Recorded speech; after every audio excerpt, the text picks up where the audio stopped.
इस कार्यक्रम के प्रायोजक करता है कमला पसंद, अनोखा स्वाद। नमस्कार, आप देख रहे हैं आज का मुद्दा। मैं हूं आपके साथ शैलेंद्र चौहान और आज का मुद्दा में बात करेंगे चुनाव से पहले भगदड़।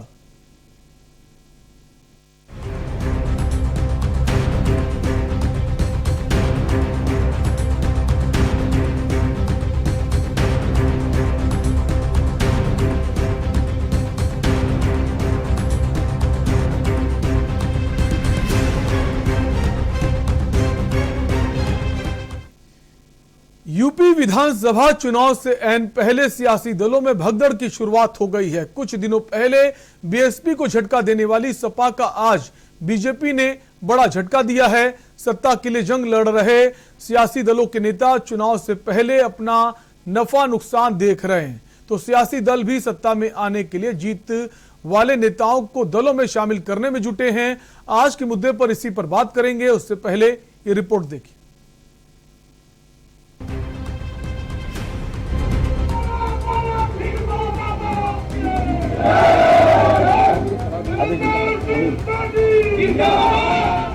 उत्तर प्रदेश के चुनावी महासमर का आगाज भले ही ना हुआ हो, लेकिन सियासी जोड़ तोड़ और गठजोड़ की कोटियां हर सियासी दल फिट कर रहा है। यूपी विधानसभा चुनाव 2022 से ठीक पहले यूपी की राजनीतिक पार्टियों में भगदड़ जैसा माहौल बनना शुरू हो गया है, जहां एक ओर छोटे दल बड़े दलों की तरफ भाग रहे हैं, तो दूसरी ओर बड़े दल अपने विरोधियों दलों में सेंधमारी करने में जुट गए हैं। बीजेपी ने बुधवार को समाजवादी पार्टी को बड़ा झटका दिया। सपा के कद्दावर नेता व एमएलसी नरेंद्र भाटी सहित 4 एमएलसी बीजेपी में शामिल हो गए। बता दें कि बीजेपी ज्वाइन करने वाले इन 4 एमएलसी का कार्यकाल अगले साल मार्च में खत्म हो रहा है, लेकिन कार्यकाल खत्म होने और चुनावी शंखनाद से पहले ही 4 एमएलसी ने सपा की साइकिल छोड़ कमल का दामन पकड़ लिया। यूपी विधानसभा चुनाव से ठीक पहले नरेंद्र सिंह भाटी का सपा को छोड़ना पार्टी के लिए बड़ा झटका माना जा रहा है। इस समय वरिष्ठ नेता नरेंद्र भाटी मौजूद हैं। सर, समाजवादी पार्टी में काफी वक्त तक आप रहे, काफी सेवाएं दी, बहुत बड़े पदों पर भी रहे, वजह क्या थी नाराजगी की? देखिए, मैं समाजवादी पार्टी में माननीय मुलायम सिंह जी के साथ था। नेताजी का मैंने जीवन पर्यंत पिछले 35 सालों से सम्मान किया, आज भी करता हूँ। तो सर, क्या अखिलेश यादव की लीडरशिप पे या उनकी विचारधारा से? ये विचारों का खेल है राजनीति। अब नेताजी से मेरे विचार मिलते थे, हो सकता है अखिलेश से ना मिल रहे हों। डिप्टी सीएम दिनेश शर्मा, केशव प्रसाद मौर्य और बीजेपी प्रदेश अध्यक्ष स्वतंत्र देव सिंह ने सभी को पार्टी दफ्तर में पार्टी ज्वाइन कराई, तो वहीं सपा में सेंधमारी के पीछे बीजेपी के ज्वाइनिंग कमेटी के अध्यक्ष लक्ष्मीकांत वाजपेयी का अहम रोल माना जा रहा है। ज्वाइनिंग कमेटी के समक्ष सोमवार को विधानसभा चुनाव से पहले सपा बसपा को करारा झटका देने के लिए बाकी नेताओं को पार्टी में शामिल कराने की हरी झंडी मिल गई थी। सूत्रों की माने तो अगले कुछ महीनों में एसपी बीएसपी के मौजूदा विधायक भी बीजेपी का दामन थाम सकते हैं। यूपी की सियासत को अगर समझें तो हर चुनाव से पहले नेताओं को अपनी कुर्सी और टिकट की चिंता सताने लगती है। कहाँ किस दल में जाकर नफा नुकसान होगा, किस नेता को पार्टी में शामिल करने से पार्टी का फायदा होगा, इसको लेकर पूरा मंथन चिंतन शुरू हो जाता है। हाल ही में सपा ने बीएसपी और बीजेपी को झटका देते हुए कई नेताओं को सपा ज्वाइन कराई थी। अब बीजेपी ने भी विरोधियों की रणनीति की काट उन्हीं के वार से खोजनी शुरू कर दी है। भारतीय जनता पार्टी से मैं बहुत ही ज्यादा प्रोत्साहित हो गया था। मोदी जी और योगी जी, माननीय योगी जी के नेतृत्व में भाजपा में आना चाहता था और मैं 1.5 साल पहले ही सपा छोड़ चुका था। आज ऐसा सौभाग्य प्राप्त हुआ, मोदी जी के नेतृत्व में भाजपा आगे बढ़ेगी, योगी जी के नेतृत्व में भाजपा आगे बढ़ेगी, यही सोचकर मैं भाजपा में शामिल हुआ। कोई नाराजगी नहीं है मेरी। और समाजवादी पार्टी के राष्ट्रीय अध्यक्ष अखिलेश यादव जी बहुत अच्छे व्यक्ति हैं, मैं उनका बड़ा सम्मान करता हूं। लेकिन राजनीति में जन भावना का सम्मान करना सबसे बड़ा उत्तरदायित्व होता है किसी भी राजनीतिक व्यक्ति के लिए। तो जो जन भावना है आज भारतीय जनता पार्टी की नीतियों के साथ में है, आदरणीय मोदी जी के साथ में है, आदरणीय योगी जी के साथ में है, तो जन भावना के दबाव में मैंने ये निर्णय लिया है कि मैं भारतीय जनता पार्टी को मजबूत करने में अपनी ताकत लगाऊं। भारतीय जनता पार्टी में राम भक्त हूँ और राम पर आस्था रखती हूँ। राम मंदिर हमारा बनने जा रहा है, इसलिए मुझे और जो कार्य विकास के हो रहे हैं, माननीय योगी जी, माननीय नरेंद्र मोदी जी, माननीय अध्यक्ष जी के नेतृत्व में जो विकास के कार्य चल रहे हो, मैं विकास के साथ। उत्तर प्रदेश में अगले साल होने वाले विधानसभा चुनाव के लिए राजनीतिक बिसात बिछाई जाने लगी है। सूबे में योगी सरकार से मुकाबला करने के लिए प्रमुख विपक्षी दलों के बीच न तो किसी तरह का कोई सियासी तालमेल है और न ही कोई गठबंधन। ऐसे में खुद को एक दूसरे से 20 साबित करने की होड़ मची है। सपा, बसपा और कांग्रेस तीनों ही दल एक दूसरे के कोर वोट बैंक को साधने में जुट गए हैं, तो चुनाव से पहले ही सियासी दलों में भगदड़ दिख रही है। ऐसे में देखना है कि शहमात के खेल में कौन बाजी मारता है। स्पेशल डेस्क के न्यूज इंडिया।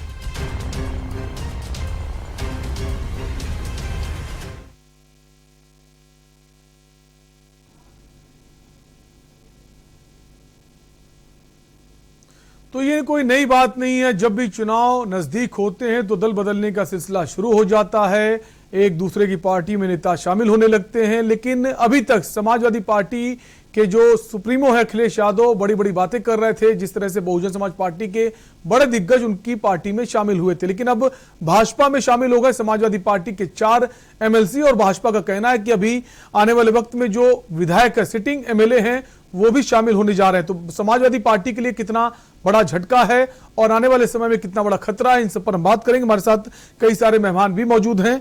सबसे पहले आपका उनसे परिचय करा देते हैं। साक्षी दिवाकर है, प्रवक्ता है बीजेपी की। मैम स्वागत है आपका। कीर्ति निधि पांडे हैं, समाजवादी पार्टी के प्रवक्ता हैं। सर आपका भी स्वागत है। और डॉक्टर सुराहिता करीम है कांग्रेस से, आपका भी स्वागत है। मनोज दीक्षित वरिष्ठ पत्रकार भी हमारे साथ जुड़ेंगे, सर आपका भी स्वागत है। और अनिरुद्ध प्रताप सिंह प्रवक्ता हैं आम आदमी पार्टी के। तो सबसे पहले साक्षी जी, आपसे ही सवाल है, जो खबर अभी आ रही है कि अभी एमएलसी आए हैं और कुछ ही समय में अब कई सारे विधायक जो समाजवादी पार्टी के हैं वो भी शामिल होने जा रहे हैं, कितनी सत्यता है, कितना सही माने से? देखिए अभी तो ये ट्रेलर है, पिक्चर अभी पूरी बाकी है, लेकिन मैं ये बताना चाहूंगी कि भारतीय जनता पार्टी का 2014 के बाद से जनता का जो समर्थन है वो लगातार बढ़ता आ रहा है। अभी उसी कड़ी में नेताओं का समर्थन भी बढ़ता नजर आएगा, आपको देखने को मिलेगा। अगर मैं समाजवादी पार्टी के आज जो 4 एमएलसी हमारे यहाँ पे शामिल हुए हैं, वो अपने आप में एक गद्दावर नेता रहे हैं। वहां पार्टी में उनकी एक अहम पोजीशन वो होल्ड करते थे उस पार्टी में। अब वो हमारे दल में शामिल हुए हैं।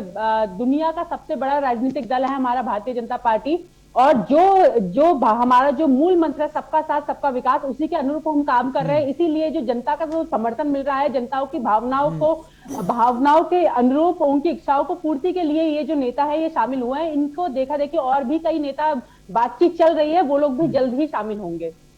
ठीक है, हमारे साथ डॉक्टर सुराहिता करीम है कांग्रेस पार्टी से। डॉक्टर सुराहिता जी, समाजवादी पार्टी में बड़े बड़े नेता शामिल होते हैं, बीजेपी में बड़े बड़े लोग शामिल हो रहे हैं। कांग्रेस पार्टी इस वक्त क्या कर रही है उत्तर प्रदेश में, जहां प्रियंका गांधी वाड्रा तो लगातार दौरे कर रही हैं, लेकिन जो पार्टी के बड़े बड़े नेता हैं वो क्या बड़े नेताओं को शामिल करने में सक्षम नहीं है, या फिर कोई कांग्रेस पार्टी में जाना नहीं चाहता?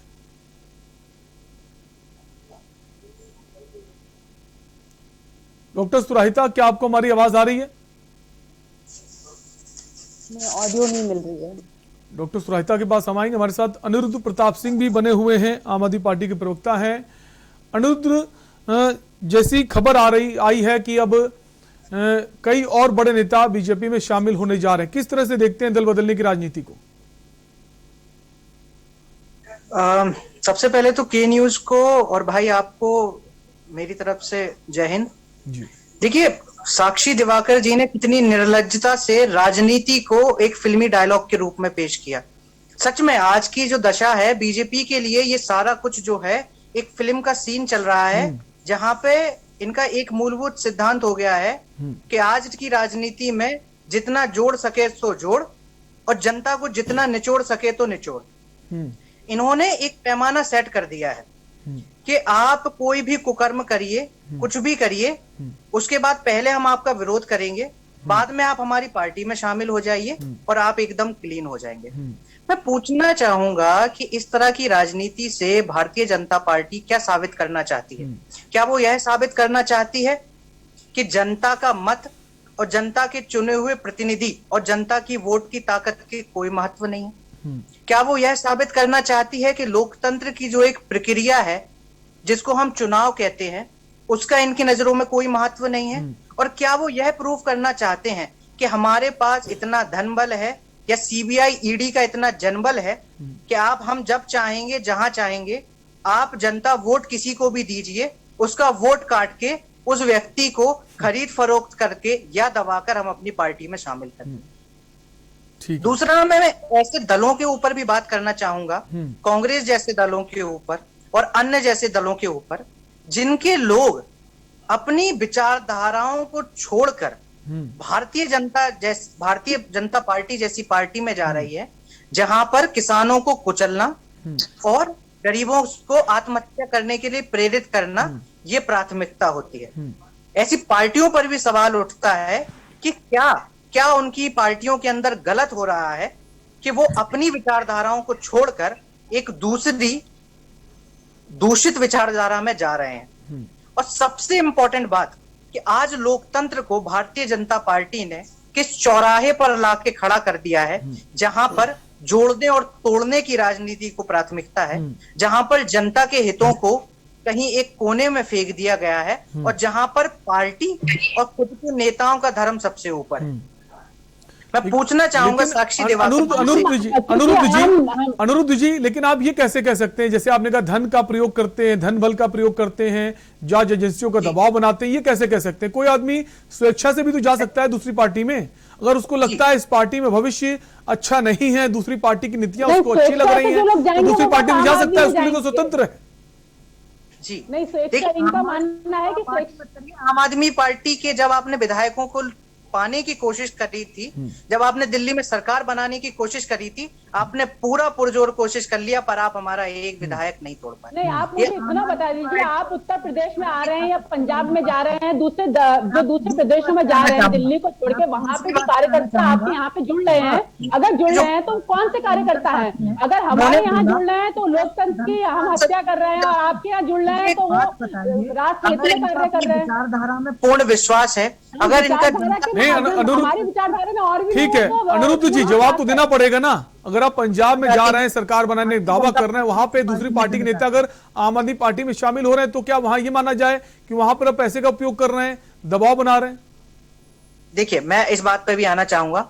मैं ये बताना चाहूंगा कि भारतीय जनता पार्टी जिन लोगों को कल तक कलंकित बोलती थी, जिन लोगों को बोलती थी कि इन्होंने देश का बुरा किया है, आज उन्हीं लोगों के साथ मंच साझा कर रही है और उन्हीं को अपनी पार्टी में जोड़ रही है। देखिए, हम समाजवादी पार्टी को अपने में नहीं मिला रहे हैं, उसके नेता कुछ अच्छे भी हैं, कुछ बुरे भी हैं। जो अच्छे नेता है, जिनसे विचारधारा हमारी मेल खाती है, हम उन्हीं को हिस्सा दे रहे हैं। हम हर किसी को नहीं मिला ले रहे अपनी पार्टी में।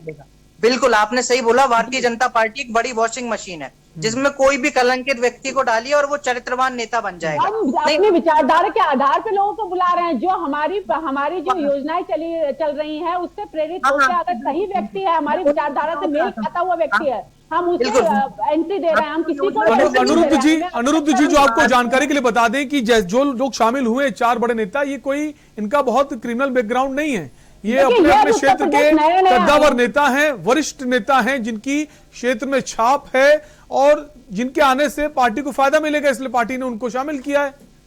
बिल्कुल, तो आप ये नहीं कह सकते ना वॉशिंग मशीन में आप आएंगे साफ हो जाएंगे। ये तो उनके लिए कह सकते हैं किसी माफिया की एंट्री हो रही हो, किसी गुंडे बदमाश की एंट्री हो रही हो। भारतीय जनता पार्टी के लिए सिर्फ और सिर्फ अपना फायदे मायने रखता है, ना लोकतंत्र मायने रखता है, ना लोक आस्था मायने रखती है। सभी राजनीतिक पार्टियां जो है अपना फायदा ढूंढती हैं चुनाव में। ठीक है, हमारे साथ कांग्रेस से डॉक्टर सुराहिता करीम जी भी हैं। डॉक्टर सुराहिता, दल बदलने का सिलसिला शुरू हो चुका है, बड़े बड़े नेता समाजवादी पार्टी का दामन थाम रहे हैं। आज 4 बड़े नेता, कहने को तो एमएलसी हैं, लेकिन इनकी धाक उनके क्षेत्र में बहुत है, वो भाजपा में शामिल हो गए। कांग्रेस पार्टी में बड़े नेता क्यों नहीं जा रहे हैं? उनको लगता है इस बार कांग्रेस पार्टी में भविष्य अच्छा नहीं है। हम चाहेंगे आप अपना नजरिया जो है हमारे दर्शकों के सामने प्रकट करें। धन्यवाद मुझे मौका देने के लिए। और मैं ये कहना चाहती हूँ, जो उत्तर प्रदेश में इस समय हो रहा है, वो इसलिए हो रहा है क्योंकि जो रूलिंग पार्टी है भारतीय जनता पार्टी, इनके पास दिखाने के लिए कुछ और है नहीं, क्योंकि 4.5 साल इन्होंने समय बर्बाद किया है, जनता का पैसा बर्बाद किया है, झूठे विज्ञापन देके, झूठा प्रचार देके ऐसा सबको भ्रमित करने की कोशिश किया है कि बहुत विकास हुआ है, बहुत काम हुआ है, जबकि धरती पे ये बिल्कुल सर्वविदित हो गया है कि महंगाई आसमान को छू रही है। तेल, पेट्रोल के, डीजल के दाम ये कंट्रोल नहीं कर पा रहे हैं और कहीं पे भी शासन की कोई भी अच्छी व्यवस्था नहीं कर पा रहे हैं। अपराध चरम पे है, अपराधियों को शरण दे रहे हैं और उसके बाद भी अपना ढोल पीट के और झूठे प्रचार के माध्यम से जनता को ये बताना चाहते हैं कि हमने बहुत काम किया है। तो अब जब चुनाव सर पे आ गया है, डॉक्टर सुराहिता जी, कल ही एक्सप्रेसवे का उद्घाटन हुआ है। डॉक्टर सुराहिता जी, कल ही एक्सप्रेसवे का उद्घाटन हुआ है और 13 दिसंबर को खबर आ गई कि काशी कॉरिडोर जो है उसका लोकार्पण होने जा रहा है। तो विकास तो सरकार करा रही है, आप ये नहीं कह सकते सरकार विकास नहीं करा रही है। सरकार का काम है कि हर सरकार विकास के लिए काम करती है, चाहे शीला दीक्षित ने इतने फ्लाईओवर बनाए। मैं कहूंगी भाजपा की आपकी जो स्पोक्स पर्सन है उनको थोड़ा सा आप समय हम लोग को भी दीजिए। साक्षी जी, जब आपके पास है तब आप अपनी बात कहिए, बाकी लोगों को भी मौका दीजिए। जी सुराहिता जी, अपनी बात कंप्लीट कीजिए। जैसे जब जो भी सरकार होती है उसको हम लोग टैक्स इसलिए देते हैं कि वो लोगों का विकास करे। चाहे शीला जी की सरकार दिल्ली में रही हो तो उन्होंने पूरे 15 साल जब शासन किया तो दिल्ली की कायाकल्प हो गया था। आज भी लोग उनके गवर्नेंस को याद करते हैं।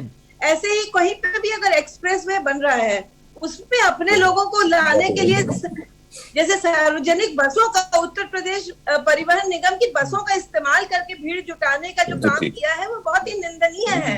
और उसके अलावा जो इस तरीके के एक्सप्रेसवेज और इस तरीके के जो इंफ्रास्ट्रक्चर बन रहे हैं उसके लिए ही टैक्स का पैसा लिया जाता है और वही उनका काम है। लेकिन अब चुनाव के समय फीता काट के, और जब मेरठ एक्सप्रेसवे का भी इन्होंने ऐसे ही 2019 में उद्घाटन किया था और उसके बाद हम लोग कई बार मेरठ गए और देखा था कि मुश्किल से 30 किलोमीटर की भी सड़क नहीं बनी थी और उस पर उद्घाटन करके उन्होंने श्रेय लेने की कोशिश की थी।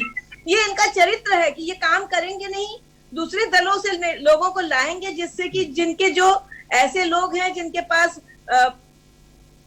पैसे का ताकत है और पैसा दे सकते हैं की पार्टी को, उन लोग आके और उनके पैसे का इस्तेमाल कर उत्तर प्रदेश में प्रियंका जी का बहुत बड़ा एक जो कार्यक्रम है उससे आकर्षण है। लड़की हूँ लड़ सकती हूँ स्लोगन लड़कियों को बहुत वो कर रहा है, अट्रैक्ट कर रहा है। और पूरे देश में महंगाई के खिलाफ जो एक माहौल पार्टी उसको उस पूरी उम्मीद है मुझे कि उत्तर प्रदेश में भाजपा के शासन समाप्त होने की कगार पे है। ठीक है साक्षी जी, ये आरोप लग रहे हैं कि भारतीय जनता पार्टी धन बल का प्रयोग कर रही है, जांच एजेंसियों की धमकियां दे रही है ताकि दूसरी पार्टी के नेता अगर ना भी आना चाहे तो उनके सामने मजबूरी हो जाए, इसलिए ज्यादा से ज्यादा नेता जो हैं भारतीय जनता पार्टी की तरफ जा रहे हैं। देखिए, अगर ईडी की धमकी ही देते हैं हम लोग तो सबसे पहले तो मुझे लगता है प्रियंका गांधी जी वाड्रा जी की वजह से आ जाती।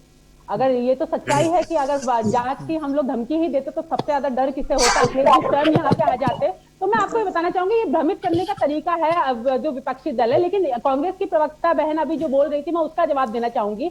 इनके नेता ने खुद बोला था हम 1 रुपए का भेजते हैं तो 15 पैसे जनता में पहुंच पाते हैं। इसी कारण देश में 70 वर्ष बाद भारतीय जनता पार्टी ने उत्तर प्रदेश में आके यहाँ की जो मूलभूत सुविधाएं थी, मतलब शौचालय, पक्के मकान जैसी, बिजली के कनेक्शन जैसी, उज्ज्वला जो गैस कनेक्शन है, ये सब जो मूलभूत जो बेसिक नेसेसिटी है वो भारतीय जनता पार्टी द्वारा पूर्ति की गई। इसके अलावा मैं अभी जो हमारी प्रियंका गांधी जी आजकल उत्तर प्रदेश में ज्यादा पॉलिटिकल टूरिज्म के लिए आ रही हैं, तो इनको जो आजकल इतनी हमदर्दी उभर रही है, तो देश ने हमेशा गांधी परिवार को एक ना एक सांसद उत्तर प्रदेश से हमेशा दिया है आजादी के बाद से। तो ये हमदर्दी तब क्यों नहीं आई उन्हें? आज तक क्या एम्स, एक जो देश का सबसे ज्यादा आबादी वाला प्रदेश है, उसको एक एम्स तक दे नहीं पाई केंद्र सरकार इनकी 70 वर्षों में।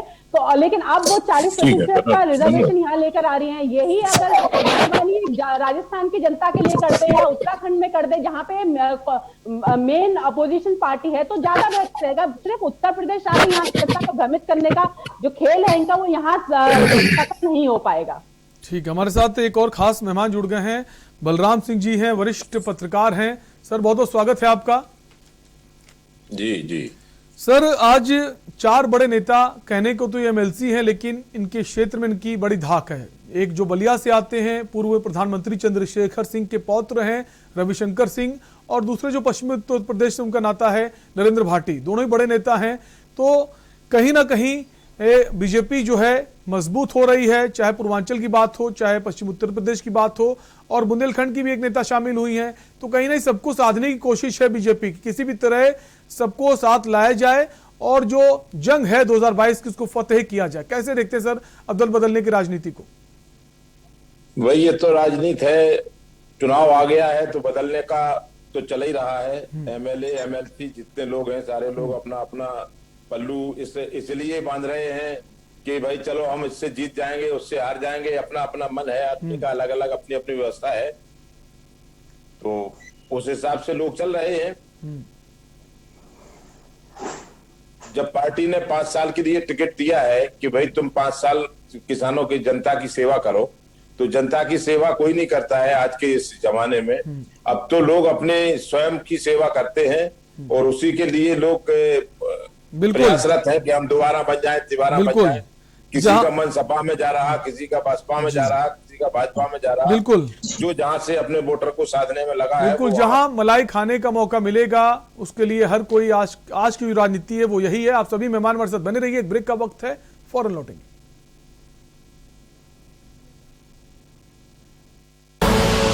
आप देख रहे हैं के न्यूज, खबरों का सारथी।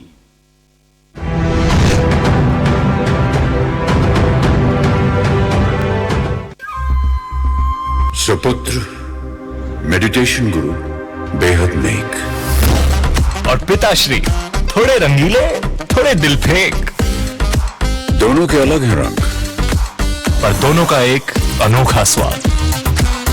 कमला पसंद, अनोखा स्वाद।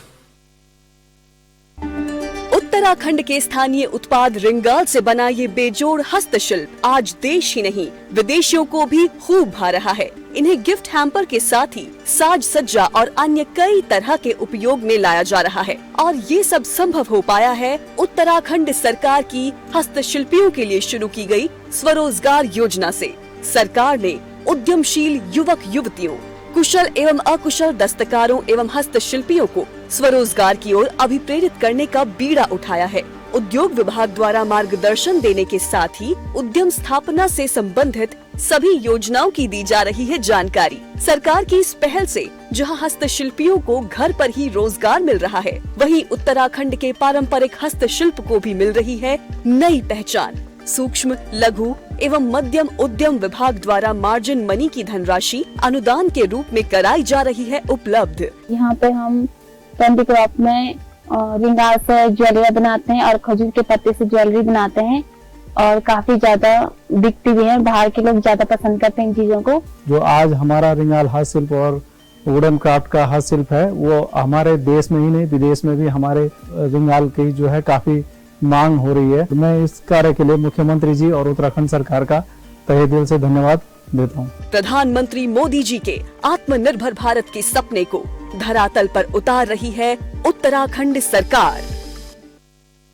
ये दिल है कि तक रहा है उन्हीं अल्फाजों का दूर कितना भी जाओ इस जुबान से दूर ना जा पाओगे। विमल बोलो जुबान केसरी।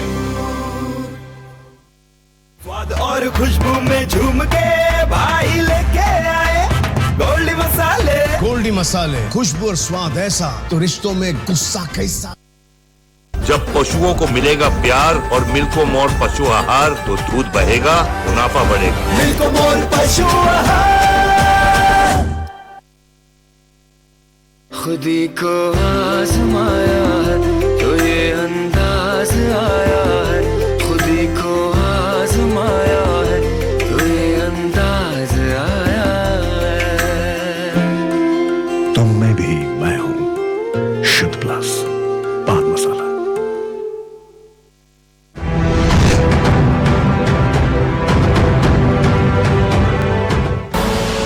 आप देख रहे हैं के न्यूज, खबरों का सारथी।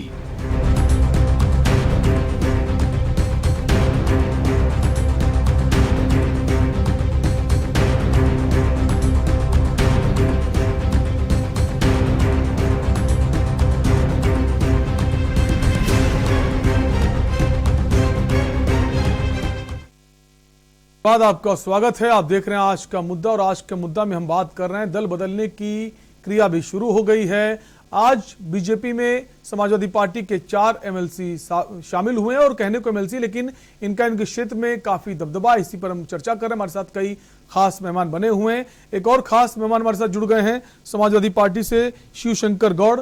शिवशंकर जी, आपका बहुत बहुत स्वागत है। शिवशंकर जी, सवाल यह है कि जैसा कि आज जो डिप्टी सीएम हैं उन्होंने ये कहा है कि आज सपा सुप्रीमो अखिलेश यादव को नींद नहीं आएगी, ये खबर सुनकर क्या कहना है आपका?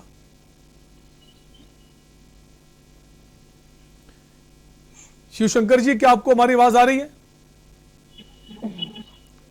शिवशंकर जी से हम जुड़ने की कोशिश करेंगे। हमारे साथ बलराम सिंह जी बने हुए हैं, वरिष्ठ पत्रकार हैं। ब्रेक से पहले वो अपनी बात कह रहे थे। बलराम जी, जैसा कि आज जो बदलाव हुआ है, अब ये कहना है कि ये शुरुआत है और आगे आगे जो सिटिंग एमएलए हैं समाजवादी पार्टी के, उनको भी पूरी लाने की कोशिश है और एक बड़ी संख्या जो है विधायकों की वो बीजेपी में शामिल हो सकती है। समाजवादी पार्टी को कितना नुकसान देखते हैं आप? ऐसा है, हम लोगों का तो हमारा मानना तो ये है कि जब भी चुनाव आता है, चाहे एमएलए का हो चाहे एमएलसी का हो, तभी जो इधर से उधर लोग होते हैं, उसके बीच में नहीं होते हैं। तब तक तो ये सारे लोग जितने भी एमएलसी जनप्रतिनिधि बन जाते हैं, ये केवल मलाई खाने का काम करते हैं। ये केवल मलाई की तरफ भागते हैं कि कहां हमें धन मिलेगा उस तरफ हम जाएं। केवल ये मनसा इनकी रहती है, बकाया जनसेवा की इनकी मनसा, किसानों की, जनता की, मजदूरों की, इनकी किसी की चिंता नहीं है। इन्हें केवल अपनी चिंता है कि हम चुनाव जीत जाएं और फिर दोबारा 5-6 साल मलाई खाए, फिर 6 साल हम लोगों को बेवकूफ बना करके मलाई खाएं। ये इनकी प्लानिंग है। भाजपा से सपा में जाएंगे, सपा से भाजपा में जाएंगे, ये इनका काम है। तो ये माने बलराम जी की मौके की तलाश में रहते हैं, नफा नुकसान देखते हैं, कहां उनका फायदा है कहां उनको नुकसान है, उसके बाद तय करते हैं मैं करना क्या है। व्यक्तिगत नफा नुकसान को देखते हुए ये सारे लोग गुलाटी खा रहे हैं बंदर जैसी। कोई इस तरफ जाएगा, कोई उस तरफ जाएगा। इनका कहीं कोई दीन ईमान नहीं रह गया है। इनका केवल दीन ईमान पैसा हो गया है, दौलत कमाना हो गया है। जनसेवा तो इनके उस पर रह नहीं गई है कतई किसी प्रकार की।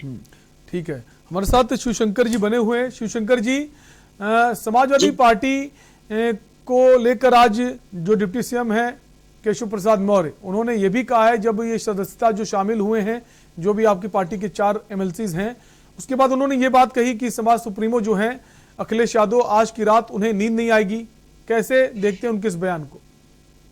देखिए, पहले तो उत्तर प्रदेश के उप मुख्यमंत्री केशव प्रसाद मौर्य जी स्टूल से कुर्सी पे आ जाएं। पूरे भारतीय जनता पार्टी की सरकार ने और भारतीय जनता पार्टी ने उन्हें मुखिया बना के चुनाव लड़ाया, लेकिन माननीय केशव प्रसाद मौर्य जी को कुर्सी तक नसीब नहीं हुई। वो हमारे नेता, कुछ लोग तथाकथित लोग अगर चले जाते हैं तो किसी के जाने से कोई फर्क नहीं पड़ने वाला है।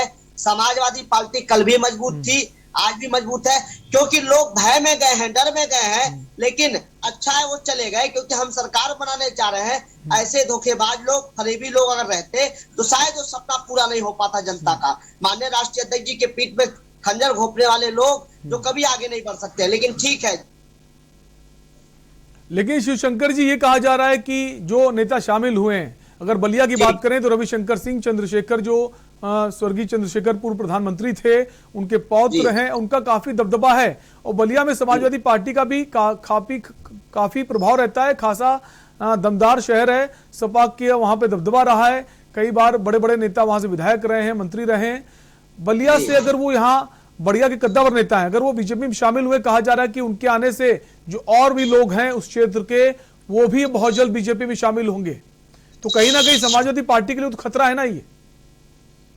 देखिए, बहुत स्पष्ट रूप से मैं आपके माध्यम से कह देना चाहता हूं कि कोई विधायक बन सकता है, कोई एमएलसी बन सकता है, कोई सांसद बन सकता है, लेकिन जब चंद्रशेखर जी के सिद्धांतों की बात आएगी, जब उस समाजवाद की बात आएगी कि एक आम सा छात्र नेता जो पूरे देश को पैदल नाप के आज सदन में प्रधानमंत्री बनने का काम करते हैं, अगर उनके सपनों को बेच के उनके परिवार के लोग उस भारतीय जनता पार्टी से हाथ मिला लेते हैं, चले जाते हैं, तो उनका निजी स्वार्थ होगा। लेकिन बलिया से लगाए समूचे उत्तर प्रदेश में कहीं भी हम कमजोर नहीं है। मैं आपका ध्यान आकर्षित कराना चाहूंगा, गोरखपुर में समाजवादी विजय रथ यात्रा 13 तारीख को आई थी। आप देखिए, मुख्यमंत्री जी का गृह जनपद है, मुख्यमंत्री जी सीना पीट के कहते हमने गोरखपुर में क्या कुछ करा दिया, क्या कुछ करा, लेकिन समाजवादी कार्यकर्ता थे तो थे, लेकिन गोरखपुर की जनता घरों से निकल के, बाहर निकल के माननीय अखिलेश यादव जी के उनके रथ यात्रा का स्वागत कर रही थी। गोरखपुर से कुशीनगर का भीड़ देखिए आप, और आज गाजीपुर का भीड़ देखिए आप, आपको लगेगा कि गोरखपुर ने एक संदेश दिया जो गाजीपुर भी संदेश दे रहा है, उत्तर प्रदेश भी संदेश दे रहा है। ऐसे नेताओं में कहीं से कोई मतलब नहीं है, कोई असर नहीं पड़ने वाला। देखिए ये बात, ये संविधान बचाने की बात चल रही है, ये हम सरकार आएंगे, सरकार जाएगी, लेकिन इस समय मौका है कि हम देश को कैसे बचा लें। एक तरफ जब रोजगार के ठीक है, जी ने कहा था कि हम 29 परीक्षाएं कराए, लेकिन एक भी परीक्षाएं नहीं करा पाए। सारे विभागों में वैकेंसी खाली है, हर जगह लूट हत्या, थानों में रेप बहनों के हो रहे हैं, उनके नेता बलात्कारी, उनके गृह राज्य मंत्री किसानों को मरवा रहे हैं, उनके जनपद में मनीष गुप्ता से लगाए मनीष प्रजापति तक की हत्या कर दी जाती है, सर निर्मम हत्या कर दी जाती है। फिर ये क्या है, जनता मन बना चुकी है, किसी नेता के जाने से, कहीं ज्वाइन करने से कोई असर नहीं पड़ने वाला। पूरी तरीके से समाजवादी पार्टी की सरकार आ रही है। देखिए हताशा निराशा है कि हम इसको ज्वाइन करा लें, और भारतीय जनता पार्टी बस तो पुराना तोता है सीबीआई का। कुल मिलाकर आपका मानना है कि जो लोग शामिल हुए हैं उससे समाजवादी पार्टी कोई फर्क नहीं पड़ता? जी बिल्कुल कोई फर्क नहीं पड़ता है। ठीक है, अनिरुद्ध जी हमारे साथ बने हुए। अनिरुद्ध जी आप कुछ कहना चाहते हैं? जी देखिए भाई, बड़ी गंभीरता वाली बात है और ये सोचने वाली बात है कि आज भारतीय जनता पार्टी को ये तोड़ो फोड़ो राजनीति क्यों करनी पड़ रही है। क्योंकि उसके दो मुख्य कारण हैं। पहला मुख्य कारण है कि जनता के लिए इन्होंने कुछ नहीं किया, और दूसरा मुख्य कारण है इनके उद्यमी, मैं उद्यमी शब्द का प्रयोग करना चाहूंगा, इनके उद्यमी नेता। कोई है कि बच्चे उसके गाड़ी चढ़ा रहे हैं, कोई है जो महिलाओं के साथ दुष्कर्म कर रहा है, कोई है जो खुले रूप से चुनौती दे रहा है कि मेरा पुराना कैरियर उठा के देख लीजिए मैं क्या था। और साथ ही साथ आज व्यवस्था और जनहित की अगर बात की जाए तो आलम वो आ गया है कि 2 फीट के पाइप से 5 फीट का आदमी फांसी लगा लेता है, और योगी सरकार की तोता पुलिस इस बात के बयान देती है। आज आलम वो आ गया है कि शिक्षा कर्मियों को, महिला शिक्षा कर्मियों को लखनऊ में अपने सर मुड़वाने पड़ते हैं। आज आलम वो आ गया है जब शिक्षकों को, हमारे बच्चों को जो भविष्य के भावी शिक्षक होने वाले हैं, 84 दिनों तक पानी की टंकी पर चढ़ के बैठकर अपनी व्यथा बतानी पड़ती है, खून से योगी जी के लिए लेटर लिखने पड़ते हैं। तो ऐसे में जब ये हर फ्रंट पे हार जाते हैं, भारतीय जनता पार्टी जब हर क्षेत्र में नाकाम हो जाती है, भारतीय जनता पार्टी जब जनहित के कार्य नहीं कर पाती है, तो वो तोड़ो फोड़ो की राजनीति पे आती है। और रहा सवाल ऐसे नेताओं का जो अपनी विचारधाराओं को सिर्फ चंद आनों के लिए और चंद दबावों के कारण छोड़ देते हैं, तो मुझे तो यहां तक कह देना चाहिए कि ऐसे लोग तो चंद्रशेखर के पौत्र कहलाने के लायक भी नहीं है। चंद्रशेखर एक ऐसे नेता हैं जिन्होंने कभी भी सत्ता का लालच नहीं किया। आज के नेता जो आज सामने ये नेता बन के आ रहे हैं, जैसा बलराम जी कह रहे थे, और उनकी बात एकदम सही है कि ये चुनावी मेंढक है। इनको आज चुनाव नजदीक दिखा तो इन्होंने अपनी विचारधारा छोड़ के मोटी मोटी गड्डियों को अपनाकर नहीं, लेकिन ये बात तो तब ठीक लगती ना, अगर वो ये बात कहते हैं कि ठीक है, जब उनकी पार्टी में दूसरी पार्टी के लोग शामिल होते हैं तब तो स्वागत करते हैं, बड़ी बड़ी बातें करते हैं कि हमारी पार्टी को और मजबूती मिली है। तब उनको समझ नहीं आता कि दूसरी पार्टी के नेता, बड़े नेता आपकी पार्टी में शामिल हो रहे हैं, तब उनका चरित्र अच्छा हो जाता है। साक्षी जी आपसे सवाल है कि अब क्या भारतीय जनता पार्टी तोड़फोड़ की राजनीति में उतर आई है? दूसरे पाले के लोगों को शामिल करें। अगर आपने विकास किया तो विकास के मुद्दे पर जनता के बीच जाइए ना। आपने विकास किया, विकास के मुद्दे पर जाइए। जरूरी है उनकी पार्टी के नेताओं को अपनी पार्टी में शामिल करना। क्या यही जीत का मंत्र है? देखिए हमारा जो संगठन है उसका मानना है सेवा ही संगठन है, तो हम सेवा करने के लिए ही सत्ता में आते हैं। और अगर हमसे प्रेरित होकर, हमारी योजनाओं से प्रेरित होकर, हमारी कार्यशैली से प्रेरित होकर अगर कोई और व्यक्ति, अगर किसी और दूसरे दल में भी है, लेकिन अगर वो प्रेरित होकर हमारे बीच में आना चाहता है, तब आके जनता की सेवा करना चाहता है, तो उसका स्वागत है। इसमें कोई बौखलाने वाली बात नहीं है। लेकिन क्योंकि अब अंगूर खट्टे हैं, जब दूसरे के पाले में बॉल चली जाती है तो अंगूर खट्टे बोल दिया जाता है। अभी कानून व्यवस्था की बात हो रही थी, तो मैं बताना चाहूंगी, हमारे सपा प्रवक्ता को याद दिलवाना चाहूंगी, उत्तर प्रदेश 2017 से पहले दंगों का प्रदेश माना जाता था। बीमारू राज्य में उसकी गिनती होती थी। आज ईज ऑफ डूइंग बिजनेस में नंबर 2 पे है। कानून व्यवस्था चुस्त है, बिल्कुल दुरुस्त है यहाँ पर। आजकल एएमयू के जो मैं आप बता रही हूँ 4.68 लाख के एएमयू साइन हुए, लगभग 3 लाख की परियोजना पे कार्य भी चल रहा है। सुन लीजिए, लगभग 3 लाख करोड़ की परियोजना पे काम भी चल रहा है। और एक चीज और बताना चाहूंगी, आज से पहले जब इन्वेस्टमेंट समिट, आप देखिए जब आप बोल रहे थे तब मैं सुन रही थी, आप मेरी बात सुनिए। अनिरुद्ध जी आज से पहले बात पूरी करने दीजिए सबको। आज से पहले इन्वेस्टर समिट जब उत्तर प्रदेश का होता था वो जाके दिल्ली में जाके किया जाता था, आज वो उत्तर प्रदेश में ही होता है। उसके माध्यम से 4.68 लाख करोड़ का एमओयू भी साइन होता है। 3 लाख करोड़ की परियोजना पे काम भी चल रहा है। इसके अलावा कानून व्यवस्था की अगर बात बार बार ये कर ही रहे हैं तो मैं बताना चाहूंगी, अब ना महिलाएं भी यहाँ पे सुरक्षित है। अब ये माहौल नहीं है कि भाई एक जिले से दूसरे जिले में जाने से पहले देखते थे लोग कि सूरज ढल गया, अब नहीं निकलेंगे, कल निकलेंगे। अब यहाँ पे महिलाएं भी सुरक्षित है, बच्चे भी सुरक्षित है। और अगर कोई हादसा होता भी है तो जो आरोपी है, लेकिन आज प्रियंका गांधी वाड्रा जो चित्रकूट पहुंची थी, उन्होंने कहा था कि महिलाओं को लेकर एक बयान दिया है कि द्रौपदी जो है शस्त्र उठा लें, गोविंद बचाने नहीं आएंगे। महिलाओं के ऊपर भेदभाव किस तरीके का कर रही है ये राजस्थान की? ठीक है, डॉक्टर सुराहिता हमारे साथ बनी हुई। डॉक्टर सुराहिता, जैसा साक्षी जी का कहना है, महिलाएं जो है सुरक्षित है पूरी तरह से उत्तर प्रदेश में। और आज ही कांग्रेस पार्टी की जो महासचिव है प्रियंका गांधी वाड्रा, उन्होंने कहा है कि अब द्रौपदी जो है शस्त्र उठा लें, गोविंद बचाने नहीं आएंगे। कैसे देखते हैं उनकी इस बयान को? मैं अपनी बात रखना चाहूंगा इसके बाद। ठीक है अनिरुद्ध जी आएंगे आपके पास। सुराहिता जी से सवाल है। जी सुराहिता जी। जी देखिए, जब ये आपको याद होगा आज से 4.5 साल पहले जब योगी जी आए थे, सरकार बनाए थे, और उसके 1 हफ्ते के अंदर ही उन्होंने सबसे पहला जो काम किया था वो एक एंटी रोमियो स्क्वाड बनाया था। तो अगर आपको याद होगा तो ये लड़कियों की सुरक्षा के लिए, और उन्हीं के रहते, उन्हीं के वॉच पे लड़कियों के साथ क्या क्या कांड हुए हैं हम लोगों ने हमेशा मीडिया में देखा है कि क्या क्या बलात्कार हो रहे हैं। गोरखपुर में एक व्यापारी की इतनी निर्मम तरीके से हत्या हुई, योगी जी ने कुछ नहीं कहा। तो ये जो इस समय जो प्रदेश में जो चल रहा है, चाहे लड़कियों के ऊपर हो, चाहे लड़कों के ऊपर हो, चाहे व्यापारियों के ऊपर हो, उस पर कहीं कोई सुनवाई, कहीं कोई एक्शन दिखाई नहीं दे रहा है। खाली बात बात पे ये कहना कि हम अपराधियों को या तो प्रदेश छोड़ के चले जाएं या हम उनका एनकाउंटर करा देंगे, ये सब कह के इन्होंने पुलिस वालों का मन बढ़ा दिया है।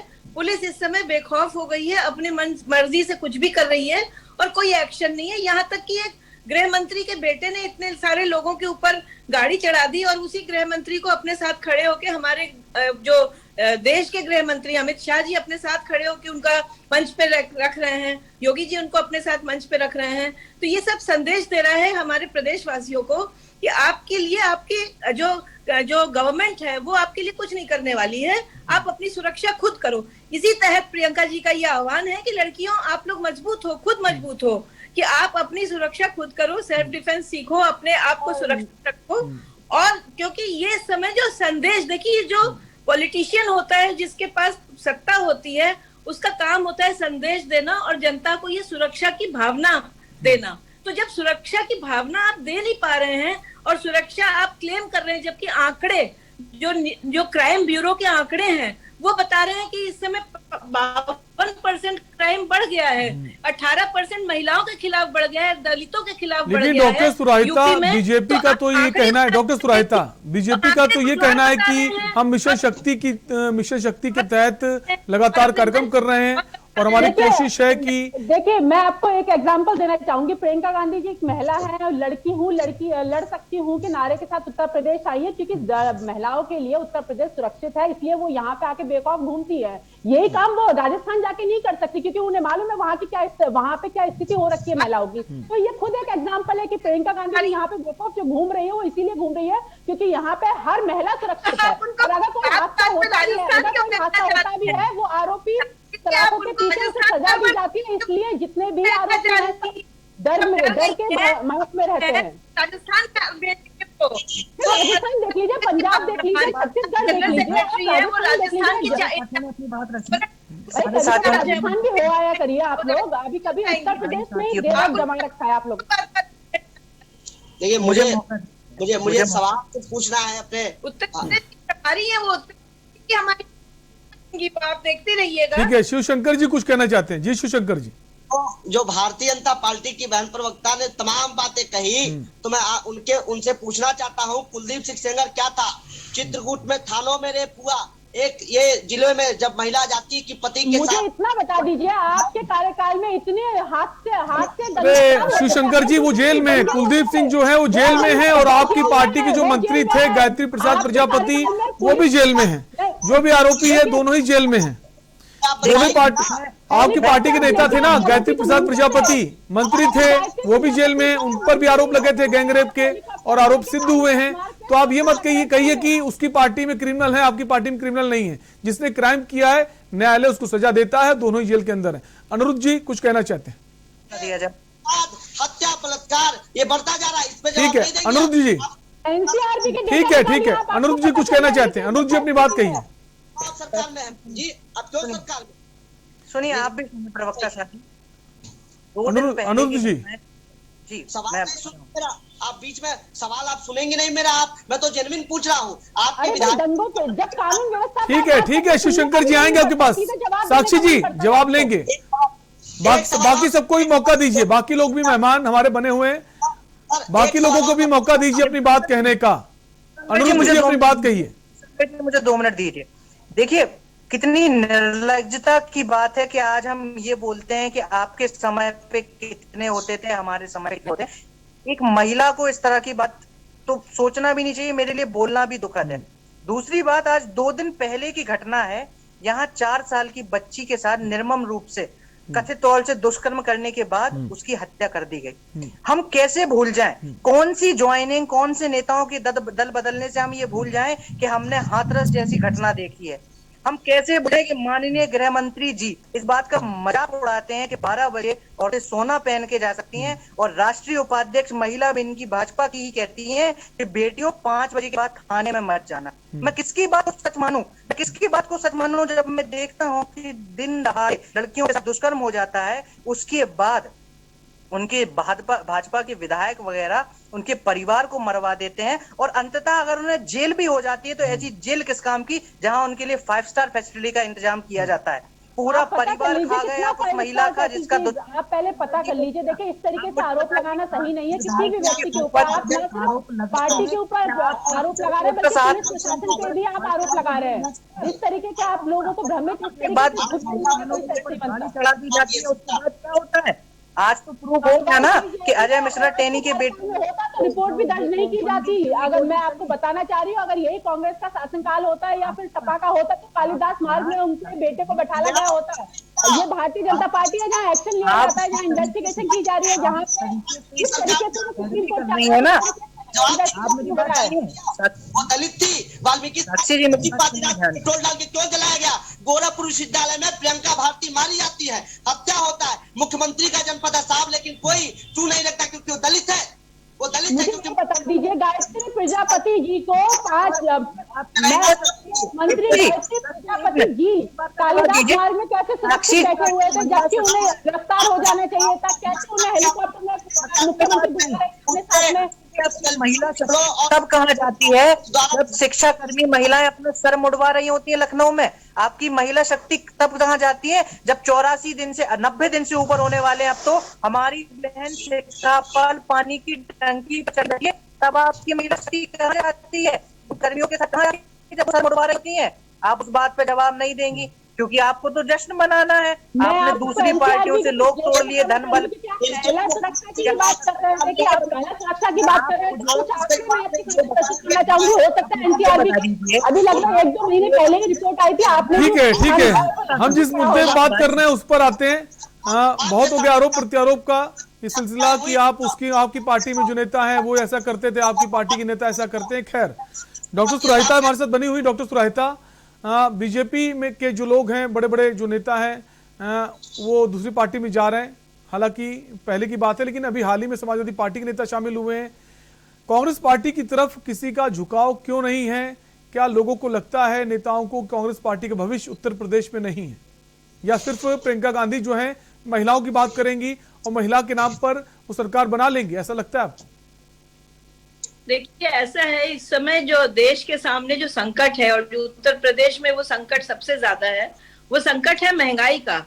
और महंगाई से लड़ने के लिए इस सरकार के पास कोई ठोस रणनीति नहीं है। और न ही उत्तर प्रदेश में हम देख रहे हैं कोई ठोस कदम उठाए गए हैं कि पेट्रोल और डीजल के दाम को कम करने के लिए। तो इसलिए जो है महंगाई से त्रस्त जो जनता है वो जनता ही कांग्रेस के साथ जुड़ेगी। हमको किसी पार्टी से किसी नेता को लाने की जरूरत नहीं है। कांग्रेस 70 साल पुरानी पार्टी है, 100 साल पुरानी पार्टी है। कांग्रेस की जड़ें बहुत मजबूत है। आपने गोरखपुर की रैली में देखा ही होगा, ऐसी ऐतिहासिक रैली जिसमें कि हमारे कार्यकर्ता खुद ही बहुत जोर शोर से जुड़े हुए थे। आई थी प्रियंका जी की रैली में। हम लोग खुद ही जान रहे हैं कि शहर में ग्राउंड स्थिति क्या है और कहाँ पे लोग ये क्या मान रहे हैं। किसी नेता के आने या जाने से कोई अंतर पड़ता है ऐसा हम नहीं मानते हैं, क्योंकि जैसे आपने पहले भी देखा, श्री जगदम्बिका पाल हमारी पार्टी छोड़ के गए थे, या रीता बहुगुणा जोशी जी गई थी, बहुत बड़ी नेता थी, लेकिन उससे क्या आज की तारीख में उन्होंने वहां पे क्या पाया और क्या उनकी महत्व है और क्या वो कर रही हैं, किसी ने सोचा या किसी ने देखा। और जो हम लोग पार्टी के साथ शुरू से जुड़े हुए हैं, हम समझ रहे हैं इस बात को कि नेताओं का ये जो किसी पत्रकार जी ने कहा है इसमें कि आना जाना लगा रहता है, ये सब मौसमी लोग होते हैं जो अपना हित देखते हैं। लेकिन जनता उत्तर प्रदेश की अब ऊब चुकी है, ना वो समाजवादी ना वो भाजपा, और वो एक नया चेहरा देखना चाहती है, नया उत्साह देखना चाहती है।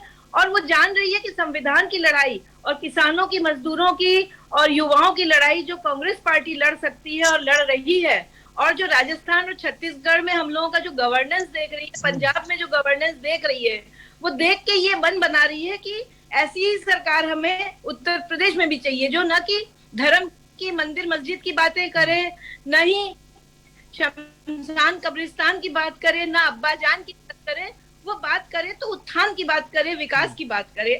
ऐसा एक सरकार हमको चाहिए। तो उसके लिए हम लोगों को एक जमीनी स्तर पे हम लोग काम कर रहे हैं। बूथ से लेके हमारे न्याय पंचायत से लेके सारे कार्यकर्ता उत्साह से लगे हुए हैं, और हमें बड़े नेताओं की जरूरत ऐसी कोई नहीं है कि हम भाजपा। डॉक्टर सुरेता, जैसा आपने कहा कि मंदिर मस्जिद की स्विंग आएगा, पोलिंग जब होगी तब स्विंग। डॉक्टर सुरेता, जैसा आपने कहा मंदिर मस्जिद की बात ना करें, लेकिन अभी पिछले कई दौरे जो प्रियंका गांधी बॉर्डर के हुए, लगातार वो मंदिरों के दर्शन कर रही, लेकिन इसके पहले कभी कोई ऐसी तस्वीर देखने को नहीं मिली। अगर पूर्ववर्ती चुनाव की बात करें, पिछली जो चुनाव हुए थे उसमें ऐसा नहीं मंदिरों के दर्शन कर रही हूँ। अब हर बार जहां जाती हैं, बनारस जाती हैं, वहां मंदिर दर्शन करती हैं, अयोध्या दर्शन करती हैं। अब इसके पिछले दौरे में कई जगह दर्शन किए, और आज वो चित्रकूट पहुंची दर्शन करने।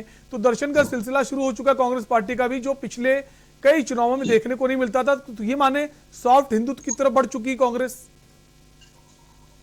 सॉफ्ट हिंदुत्व वर्ड आप लोगों ने एक ऐसा वर्ड निकाला है जो कि गलत है। मतलब ये ऐसा वर्ड कहीं एग्जिस्ट नहीं करता है। पहले तो मंदिरों से दूरी बनाती थी कांग्रेस पार्टी, ऐसा नहीं अगर मैं गलत हूं।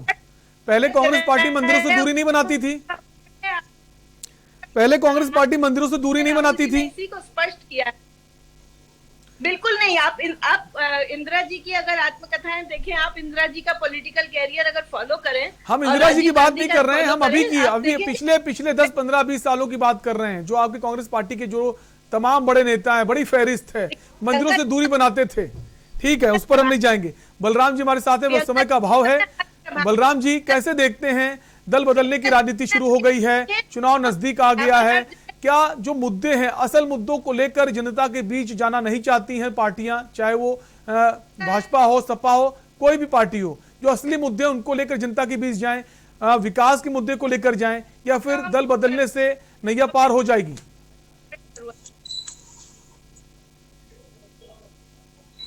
बलराम जी, आपकी आवाज नहीं आ रही, हम चाहेंगे आप अपने फोन को एक बार अनम्यूट कर दें।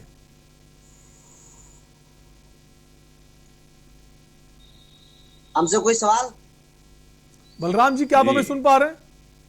हाँ, सुन रहे जी। जवाब दीजिए सर। देखो ऐसा है कि जो भी सरकार आती है वो सरकार किसान बोल रहे हैं जी, वो सरकार किसानों के लिए, पब्लिक के लिए, जनता के लिए बहुत वादे करके आती है। मोदी सरकार ने भी कहा था कि किसानों की आमदनी हम दोगुनी करेंगे, पब्लिक को इतना पैसा देंगे, इतनी व्यवस्था करेंगे। एक जो राजनीति चल गई है देश में कि फ्री देने वाली, कि लोगों को अकर्मण्य बनाने की जो व्यवस्था चल गई है, ये बड़ी गंदी प्रवृत्ति हो गई है सरकारों की। जो भी सरकार आती है वो फ्री का अनुदान देने में चक्कर में लग जाती है। ये नहीं सोचती कि हम कर्म करने वाले, काम करने वाले आदमी को खेत पे भेजें, मजदूर को निर्माण पे भेजे। ये फ्री की जो राजनीति चल गई है ये बहुत खराब है और ये देश को बर्बाद करने की स्थिति में है, लोगों को पंग बना दिया है। आज हम नहीं चाहते कि भाई कोई भी सरकार आती है, किसी भी दल की सरकार आती है, वो उस तरफ आगे को बढ़ जाती है और अपने चुनाव एजेंडे में ये बात रखती है कि हम किसानों को इतना देंगे, हम गरीबों को इतना देंगे, इतनी थैली बांटेंगे, फ्री में बांटेंगे, ये कर देंगे, वो कर देंगे। ये बड़ा गलत है, ये नहीं होना चाहिए। लोगों को कर्मशीलता की तरफ भेजना चाहिए। लोग कर्मकांडी बनेंगे तो काम करेंगे और ऐसी व्यवस्था बनेगी। जी काफी वरिष्ठ पत्रकार है, मैं उनकी बात से सहमत तो नहीं हूँ, पर जिसकी प्लेट भरी होती है ना उसको लगता है उसको चावल की कीमत समझ नहीं आएगी। कितने कितने विधायक और सांसद निकम्मे हो गए फ्री बिजली से। सिर्फ जनता की जब बारी आती है तब क्यों इन लोगों को फ्री के नाम से दिक्कत होने लगती है? क्यों ना मिले जनता को मुफ्त राशन? जब वो इतना टैक्स भर रही है तो क्यों ना मिले उसको मुफ्त बिजली? क्यों ना मिले उसको मुफ्त यात्राएं? सिर्फ विधायकों सांसदों को मिले तो ठीक है, जनता की जहां बात आती है लेकिन नहीं, मुफ्त मिलना ठीक है, लेकिन चुनाव के वक्त बड़े बड़े ऐलान करना, हम फ्री फ्री फ्री, चुनाव जीतने के बाद भी आप कर सकते हैं, पहले क्यों करते हैं? ये लालच देना, प्रलोभन देना, ये शोभा नहीं देता लोकतंत्र में। फिलहाल समय का अभाव है। आप सभी मेहमानों का बहुत बहुत शुक्रिया हमारी चर्चा में शामिल होने के लिए। तो आज का मुद्दा में हम बात कर रहे थे जिस तरह से दल बदलने का सिलसिला शुरू हो चुका है, कभी इस पार्टी में लोग जा रहे हैं, कभी उस पार्टी में, लेकिन जो असल मुद्दे हैं उससे जो है पार्टियां भटक चुकी हैं। असल मुद्दे जो विकास के हैं, महंगाई के हैं, उन मुद्दों को लेकर जनता के बीच जाना चाहिए। फिलहाल के लिए आपसे लेंगे इजाजत, रुकेंगे एक ब्रेक के लिए। ब्रेक के उस पार हमारा विशेष कार्यक्रम देखिए मंथन हमारे प्रधान संपादक दुर्गेंद्र चौहान जी के साथ।